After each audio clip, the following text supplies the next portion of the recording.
안녕하세요 여러분, 반갑습니다. 우리 지난 시간에 이어서 전달함수에 대해서 계속 살펴보도록 하겠습니다. 자, 전달함수가 뭐라고 했죠? 전달함수는 여기 LTI 시스템이 있어요. Linear Time Invariant 시스템에서 입력이 있을 거예요. 입력. 예를 들어서 VI라고 하고 출력을 VOUT이라고 합시다. 이거를 우리가 주파수상에서 보면, 즉 S도메인 상에서 보면 볼드 I가 되고 볼드 O가 되잖아요. 그때 전달함수를 어떻게 표현한다고 했습니까? H라고 하고 입력하고 출력의 B로 나타낸다고 했습니다. 그럼 이거는 이제 주파수상에서는 이렇게 입력 곱하기 전달함수가 곧 출력이 돼서 나왔는데, 시간상에서는 어떻게 된다고 했습니까? 시간상에서는 HT가 컨볼루션이 돼서 뭐하고요? 입력하고 컨볼루션이 돼서 출력으로 나온다고 했습니다. 그래서 이게 라플라스 변환, 즉 역변환 해주고 라플라스 변환 해주면 이와 같은 관계식을 갖는다는 거 앞에서 배웠습니다.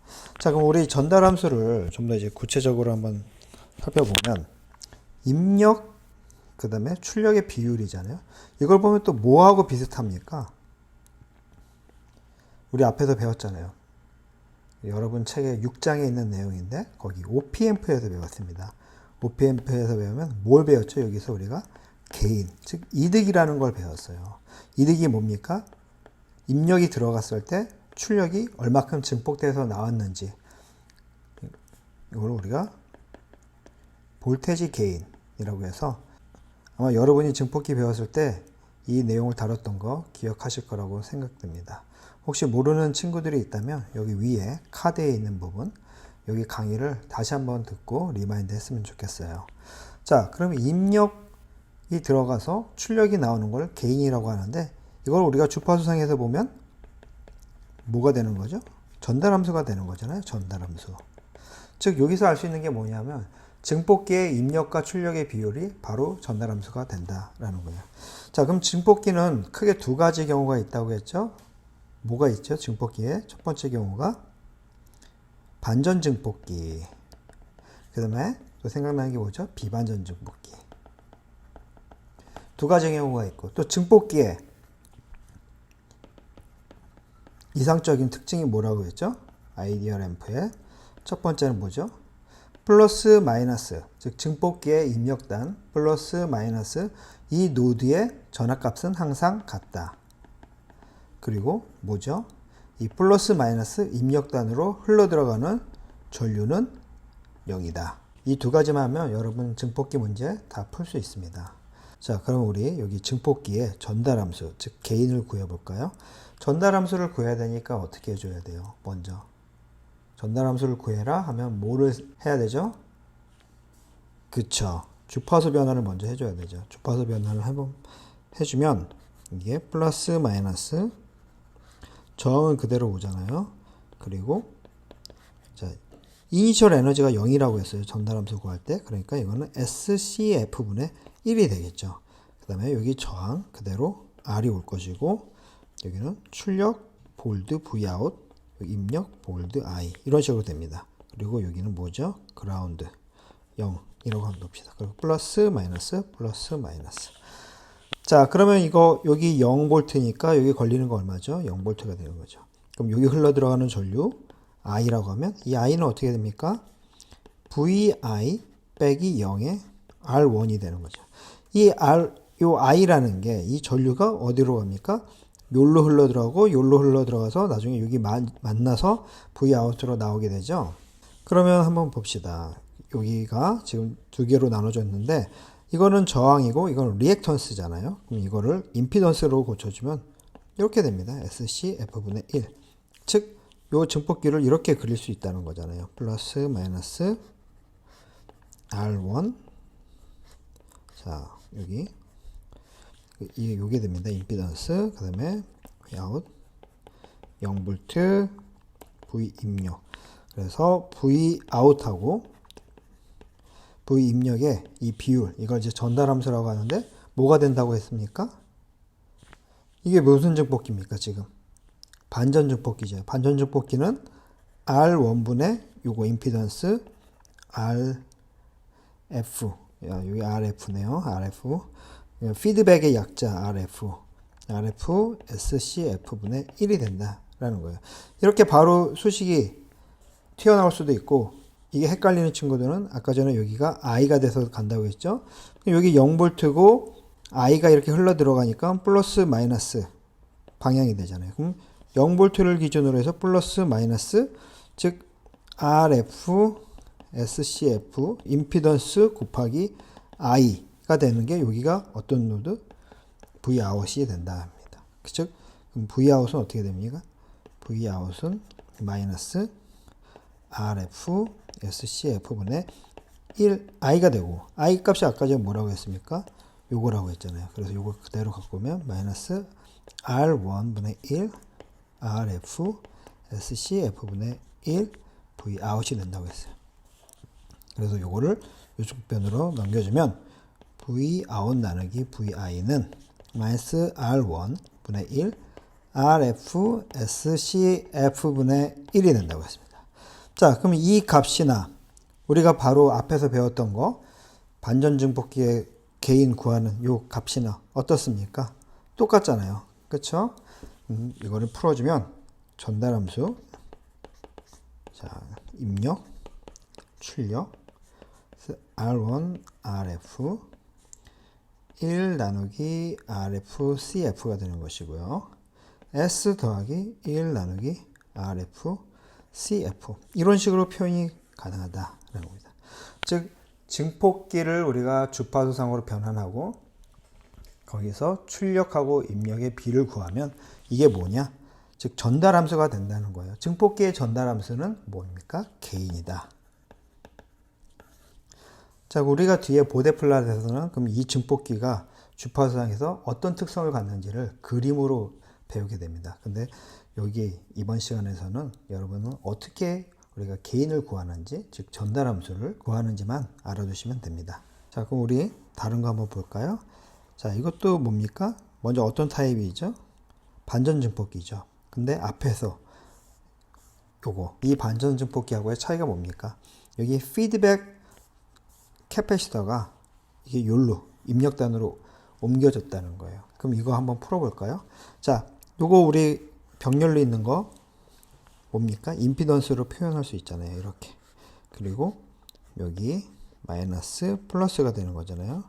그리고 플러스 마이너스 V out, 플러스 마이너스 V 입력, V out, 그 다음에 피드백으로 RF 저항이 있답니다. 자, 이게 우리가 지금 이제 주파수 변환 해준 거예요. 주파수 변환 해줬을 때 요거 임피던스 값이 어떻게 되죠? 병렬이니까 R1하고 SC1의 병렬 이런 식으로 됩니다. 자, 그러면 우리가 이게 뭐라고 했습니까? 반전증폭기라고 했으니까 그냥 반전증폭기 개인 구하는 공식 이렇게 되는 거죠. 뭡니까? 마이너스 R1 SC1분의 1 분의 RF가 된다 이거예요. 그래서 이걸 풀어 써주면 이런 식으로 됩니다. RF C1 S R1 C1 1. 자, 이렇게 나옵니다. 자, 그럼 앞에서 구했던 거, 앞에서는 여기 피드백 캐패시터가 여기에 달려 있어요. 이럴 때 나왔던 게인이 뭐라고 했습니까? 요거라고 했어요. 요거고 지금 우리가 여기 캐패시터가 앞에 있을 때 구한 게 지금 요 놈이에요. 그럼 이 두 개 차이를 볼까요? 이 두 개 차이를 보면 자, S텀이 어디에 위치합니까? S. 즉 복소 주파수가 지금 어디에 위치하는지 봐요. 앞에서는 복소 주파수가 지금 분모에 위치하죠. 분모. 그러면 여기에서는 이 공식에서는 S 주파수, 복소 주파수가 어디에 위치합니까? 즉 여기 분모가 1이라고 하면 분자에 위치하는 거예요. 분자. 즉 이거는 분모. 이게 차이가 있는 거예요. 분자에 위치하고 분모에 위치하고.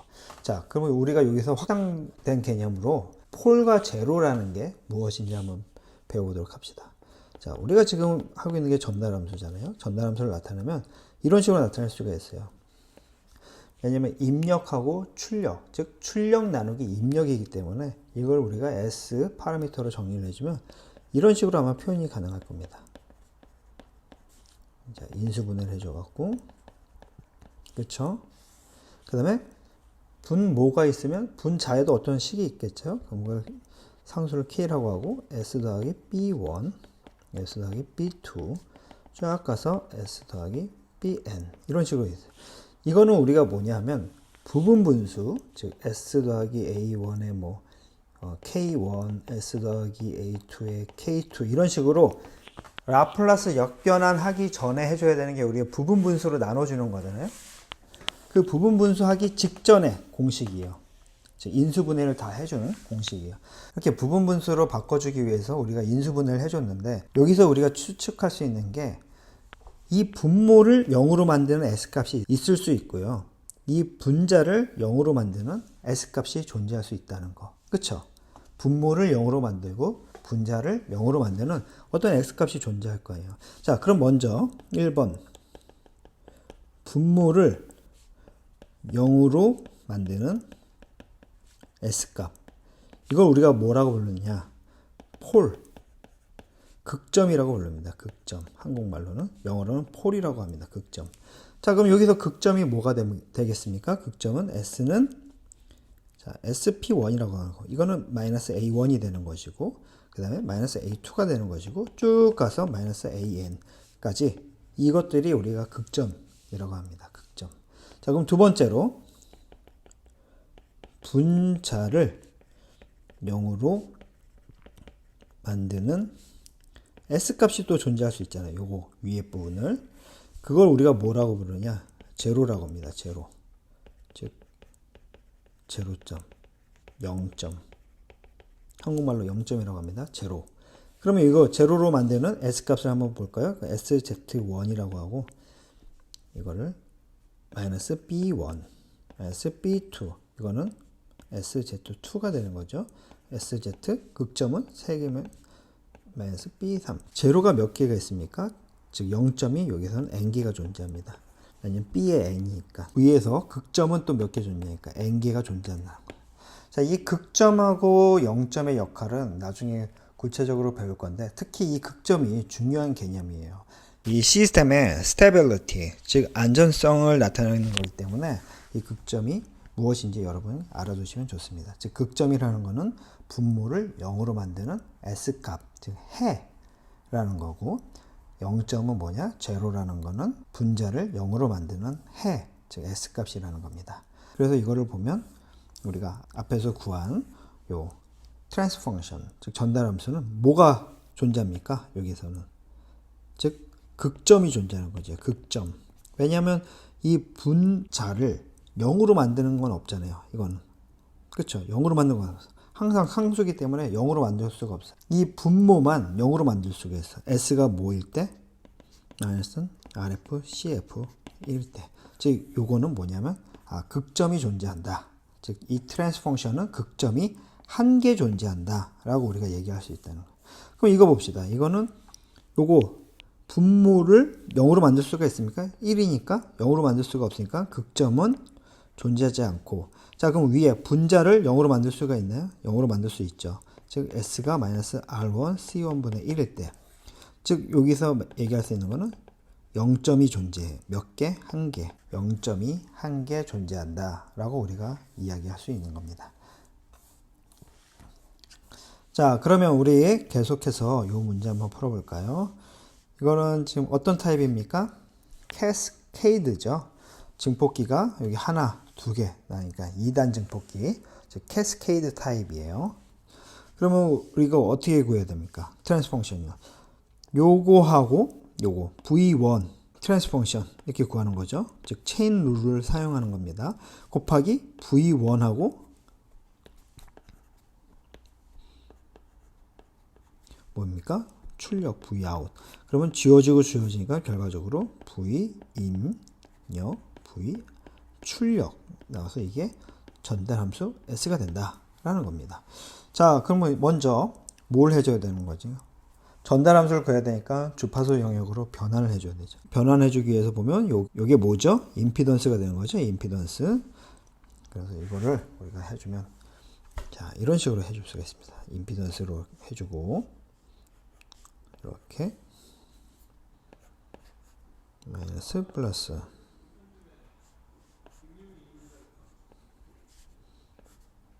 자, 이렇게 합니다.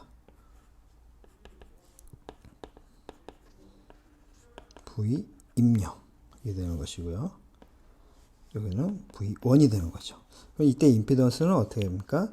SC니까 2 마이크로 분의 1의 병렬 100K 옴 이런 식으로 되죠. 자, 그럼 이거를 구해주고 그 다음에 뭘 해준다고요? 자, 이것도 이제 임피던스가 되는 거잖아요. 임피던스 이거는 어떻게 표현은 되냐면 S5 마이크로 분의 1 병렬 100K 옴으로 됩니다. 그 다음에 마이너스 플러스 이렇게 해야 되는 거죠. 그리고 여기 이렇게 출력 이런 식으로 우리가 주파수 변환을 해줄 수가 있는 거죠. 그럼 볼까요? 요거를 나눠서 보면 이건 무슨 증폭기입니까? 무슨 증폭기예요? 반전 증폭기죠. 그럼 요 부분은 무슨 증폭기죠? 이것도 반전 증폭기죠. 그러면 어떻게 구하느냐? 여기서 또 여기까지니까 우리가 원 S라고 하고 이거를 V 입력 V1이라고 넣습니다. 그럼 마이너스 25K 분의 S3 마이크로 100K 이런 식으로 되는 거죠. 그럼 이거를 고쳐주면 어떻게 되느냐? 마이너스 4, 5 이런 식으로 우리가 나타낼 수가 있습니다. 자, 그럼 두 번째로 나타낼 수 있는 게 뭐냐? 요거죠. 여기 전달함수 2S라고 해서 이거는 여기 중간에 있는 V1하고 출력의 관계예요. 그러면 이거는 앞에서 보면 이게 어떤 형태였습니까? 여기 캐패시터가 앞에 있으니까 이건 0점을 만들어내는 거잖아요.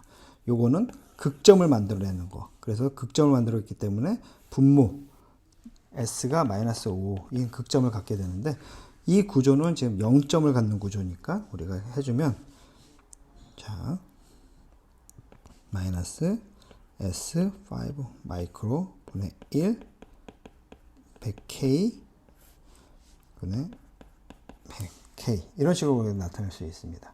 이거를 풀어주면 어떻게 되느냐? 마이너스 0.5 곱하기 S 더하기 2가 되는 거예요. 그러면 이거를 우리가 전체 전달함수 1단, 2단의 전달함수니까 1단에 있는 전달함수, 2단에 있는 전달함수를 곱해주면 되는 거죠. 곱해주면 어떻게 됩니까? 마이너스니까 플러스 10이 되고요. S 더하기 2가 되는 거고 S 더하기 5로 나눠준다 이거. 자, 그럼 여기서 우리가 전체 전달함수, 즉 개인이죠. 이 증폭기의 개인을 구했어요. 그럼 우리 0점하고 극점이 어디에 위치하는지 볼까요? 극점은 뭐라고 했죠? 극점은 마이너스 5고 그러면 몇 개의 존재입니까? 한 개 있죠. 극점이 한 개. 그럼 0점은 뭐예요? 0점은 마이너스 2죠. 그럼 Z, 이거 P라고 합시다. 그럼 0점 몇 개 있죠? 0점도 한 개가 있다라는 걸 알 수 있습니다. 자, 여기서는 이제 전달함수 구하는 것까지만 했는데 뒷부분에 가면 우리가 보데 플롯을 통해서 주파수상에서 이 전달함수가 어떻게 그려지는지를 학습할 거니까 이번 시간에는 전달함수 구하는 방법만 여러분이 확실히 익혀두시면 됩니다. 자, 그러면 우리 앞에서 전달함수가 극점하고 뭘 갖는다고 했죠? 0점을 갖는다고 했어요. 폴과 제로를 갖는다고 했어요. 그 중에서 폴이 뭐하고 연관됐다고 했죠? 시스템의 안정성, 스테빌리티하고 연관이 있다고 이야기를 했어요. 그럼 왜 극점의 위치가 스테빌리티하고 연관이 있는지 한번 간략하게 살펴보도록 할게요. 더 자세한 내용은 여러분이 3학년 때 자동제어 수업을 들으면 알 수 있습니다. 근데 우리는 극점을 가지고 스테빌리티를 판별하는 법 간략하게 여기서 살펴보고 가도록 합시다. 자, 먼저 S분의 1이라는 식이 있어요. 우리가 이거 역변환 해주면 뭐가 되는 거죠? UT 함수가 되는 거죠. 자, 그러면 S분의 1의 극점은 어디에 위치합니까? 이 분모를 0으로 만들어주기 위해서는 이게 0이어야 되죠. 그렇죠? 그러면 이 S라는 게 아까 뭐라고 했죠? 복소 주파수라고 했죠. 복소 주파수는 우리 앞장에서 배웠죠. 뭘로 이루어졌습니까? 시그마하고 J 오메가로 이루어진 거죠. 그래서 이게 실수, 이건 허수라고 됐어요. 그거를 우리가 그래프로 나타내면, 좌표로 나타내면 여기 시그마 실수가 되는 것이고요. 여기가 허수 이런 식으로 나타낼 수도 있다. 자, 그러면 이 근 SP가 0이라면 이 폴, 즉 극점이죠. 이 극점이 어디에 위치하는지 우리가 찍어보면 여기에 위치함을 알 수 있겠어요. 즉 이게 0이 된다는 거니까 시그마가 0, 오메가도 0이란 뜻이잖아요. 그럼 여기에 위치하는 거죠. 여기에 위치했을 때 우리가 시간상에서 보면 이 극점이 여기 정중앙에 위치했을 때 시간상에서 보면 UT 함수니까 이렇게 쭉 가는 거죠. DC처럼. 그쵸? 자, 그럼 두 번째 경우 S 더하기 A분의 1이에요. 그리고 첫 번째 A가 0보다 클 경우를 보다. 그럼 이거 우리 역변을 해주면 어떻게 됩니까? 2의 마이너스 AT, UT가 되는 거죠. 그리고 A가 0보다 크니까 시간상에서 그려보면 어떻게 돼요? 이렇게 감소하는 것처럼 보이잖아요. 그쵸? 그러면 우리 이거 이제 극점을 한번 볼까요? 극점은 S, 극점은 마이너스 A가 되는 거야. 근데 A가 양수라고 하니까 지금 SP, 이 극점의 위치는 어디가 됩니까? 여기 어딘가에 위치하겠죠. 즉, 이게 시그마하고 J 오메가가 돼야 되는데, 시그마가 마이너스 A가 되는 거고, J 오메가의 오메가는 뭐가 돼요? 0이 되는 거잖아요. 그럼 0이 되니까 요거 이 y축이 0이고 그 다음에 시그마 즉 x축이 되는 거잖아요. 이게 마이너스 a인데 a가 양수이니까 위치는 어디예요? 이 왼쪽에 위치하게 되는 거죠. 그렇죠? 자, 근데 a가 0보다 작은 경우가 있어요. a가 0보다 작은 경우는 어떻게 해요? sp는 마이너스 a 똑같아요. 근데 이거의 위치를 한번 보자. a가 마이너스고 또 앞에 여기 마이너스가 있으니까 이 sp의 위치는 어디가 되겠습니까? 양수가 되겠죠. 자, 이게 뭐랑 같아야 돼요? 복수 주파수의 시그마하고 j 오메가니까 이 a는 뭐예요?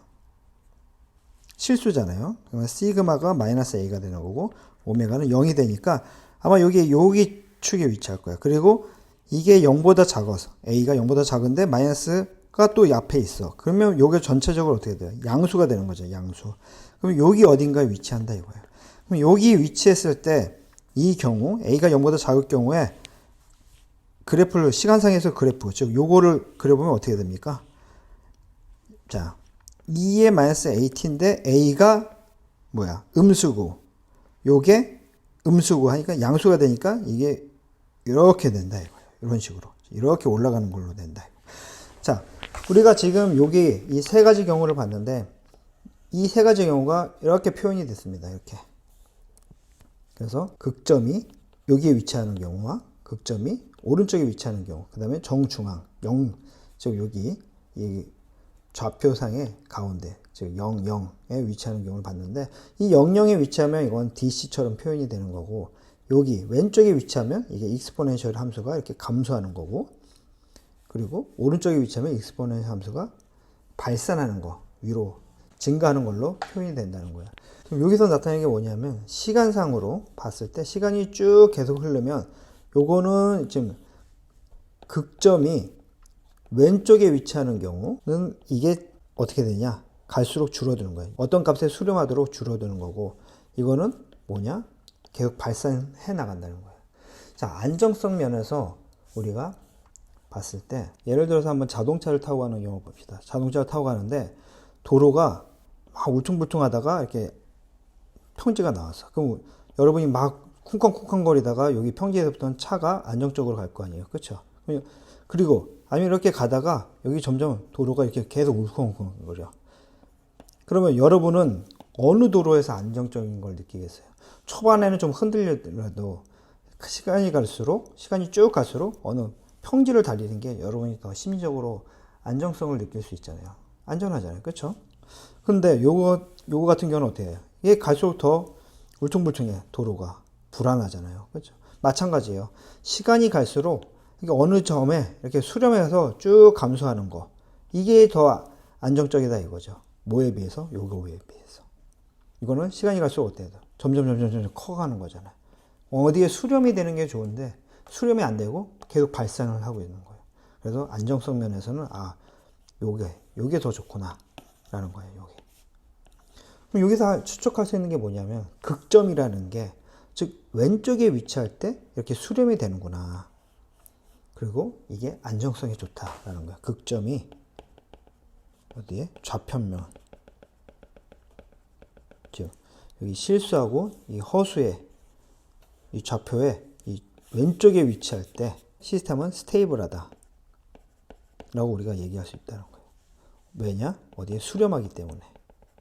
자, 그러면 이게 실수값만 갖는 경우가 있지 않고 또 실수하고 허수값 갖는 경우도 있잖아요. 예를 들어서 이런 경우 봅시다. b가 있어. 이거 우리 라플라스 변환 해주면 어떻게 되는 거죠? 2의 마이너스 at 그 다음에 코사인 bt ut 이렇게 표현이 되는 거예요. 자, 그러면 봅시다. 이거는 뭘 가지고 있죠? 극점을 갖고 있어요. 그럼 극점이 무엇인지 한번 볼까요? 0으로 만드니까 s 더하기 a 제곱은 마이너스 b의 제곱이 되는 것이고요. 이걸 가지고 우리가 해주면 s 더하기 a는 b 플러스 마이너스 j가 되고 s는 결국 마이너스 a 플러스 마이너스 jb가 된다 이거예요. 이거를 우리가 복소 주파수 이렇게 표현이 되면 시그마라는 거는 뭡니까? 마이너스 a가 되는 거고요. 오메가는 결국 b가 된다 이거예요. 자, 그럼 경우의 수를 한번 따져봅시다. 1번 a가 0보다 클 경우 플러스 마이너스 b가 되네요. 그리고 b도 0보다 클 경우 보면 어떻게 되겠어요? 어디에 위치합니까? 극점으로 보면 시그마하고 여기 j 오메가 있으니까 이게 0보다 0이면 한 요 정도에 위치하겠네. 극점이. 그쵸? 극점이. 그럼 여기에 위치할 경우는 우리가 어떻게 되는 거야? 이게 2의 마이너스 at고 코사인 bt라고 했으니까 자, 요거 봅시다. 요 익스포넨셜. 이게 양수잖아요. 양수 곱하기 음수니까 결과적으로 a가 양수 곱하기 여기 음수니까 이거는 음수가 된다 이거죠. 음수. 음수가 되면 익스포넨셜 전체 함수가 어떻게 되는 거야? 감소하는 방향으로 간다. 이거. 감소하는데 여기 코사인이 있으니까 이런 식으로 감소하는 게 된다 이거죠. 이런 식으로. 그쵸? 이렇게 감소하는 방향으로. 아까 전에 앞에서 뭐라고 얘기했어요? 극점이 왼쪽, 즉 좌측에 위치하면 이게 어딘가 수렴하는 방향으로 간다고 했는데 이게 실수만 가졌을 경우는 익스포넨셜하게 수렴을 하지만 이게 실수하고 허수를 갖는 경우는 이게 진동을 하면서 이 사인파가 점점 감소하는 방향으로 간다는 거 확인할 수가 있죠. 안정성 측면에서 더 좋다라는 거예요. 자, 그럼 두 번째 경우 한번 볼까요? 두 번째 경우는 a가 0보다 크고 b가 0보다 작은 경우를 보는 거예요. 자, 그럼 이거는 어떻게 위치하느냐? a가 크니까 자, a가 0보다 크니까 결국 위치하는 거는 여기 왼쪽이에요. 근데 b가 0보다 작으니까 여기에 위치하겠죠. 여기에 위치하면 뭐 결과적으로 코사인 뭐 bt에서 이게 플러스가 마이너스로 바뀌는 거니까 즉 파형의 이게 페이저만 이렇게 바뀌지 exponential하게 감소해서 어느 점에 수렴한다는 사실은 변하지 않는다는 거예요. 왜냐하면 극점이 왼쪽에 위치하니까. 자, 그럼 세 번째 경우 볼까요? 세 번째는 a가 0보다 작고 b가 0보다 큰 경우예요. 이걸 또 그려보면 이렇게 되죠. 자, a가 0보다 작으니까 음수죠.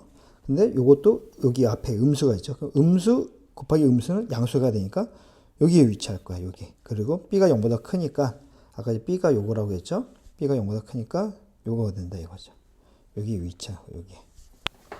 자, 그러면 어떻게 되는지, 자, 그러면 우리가 시간상에서 보면 이게 익스포넨셜 함수가 2의 마이너스 at 코사인 bt라고 했는데 요 a가 지금 음수고 요것도 음수니까 양수가 되는 거잖아요. 양수가 되면 익스포넨셜이 양수가 되면 어떻게 되나요? 지수가 이렇게 증가하니까 이렇게 발산하면서 증가하는 걸로 된다 이거죠. 자, 발산한다는 거 안 좋다고 했죠? 불안정하잖아요. 언스테이블 하잖아요. 그쵸? 근데 극점이 어디에 위치합니까? 우평면에 위치하는 거예요. 오른쪽에. 아하. 그럼 마지막 네 번째 경우 볼까요? 네 번째는 a가 어디냐? 0보다 작은데 b가 0보다 작다. 그럼 이것도 여기에 위치한다는 거예요. 그럼 요거 익스포넨셜 함수를 정의 짓는 거 요거는 a 값은 변하지 않고 뭐만 변해요? 그냥 위상만 변하는 거잖아요. 그러니까 요거 위상만 이렇게 변했을 뿐이고 이게 발산한다는 건 똑같다 이거예요. 즉 다시 계속 얘기하지만 이 극점이 왼쪽에 위치하면 여기 어느 점에 수렴을 시간이 오래 갈수록 어느 점에 수렴을 하는 반면에 극점이 오른쪽에 있으면 이거는 무한대로 발산한다. 그래서 스테빌리티 측면에서 어디가 좋냐? 극점은 왼쪽에 위치하는 게 좋다라는 거예요. 자, 그러면 마지막으로 우리가 볼 게 뭐냐면 이걸 함수 한번 볼까요?